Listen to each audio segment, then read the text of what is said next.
254.000 ton beras siap dibagikan, per orang dapat 10 kg. Perum Bulog Divisi Regional atau Divre Maluku, Maluku Utara dalam waktu dekat akan menyalurkan bantuan tahap kedua pada warga terdampak pandemi COVID-19 di Maluku.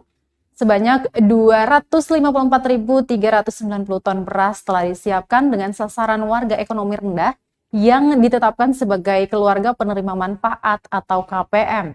Menurut Kabid Operasional dan Pelayanan Publik Bulog Maluku, Maluku Utara, Hamdani Malawat, penyaluran bantuan non-tunai itu dilakukan setiap bulan melalui mekanisme yang sama seperti sebelumnya.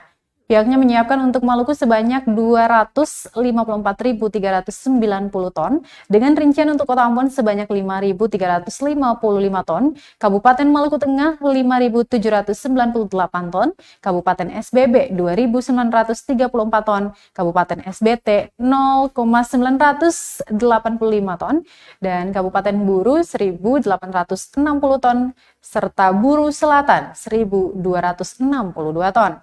Sementara untuk Kota Tual sebanyak 910 ton, Kabupaten Malra 2.171 ton, Kabupaten Kepulauan Aru 851 ton, Kepulauan Tanimbar 1.953 ton, dan Kabupaten MBD 1.360 ton. Untuk itu dia berharap dengan adanya bantuan pemerintah di masa pandemi ini, semoga masyarakat di Provinsi Maluku dapat terbantukan.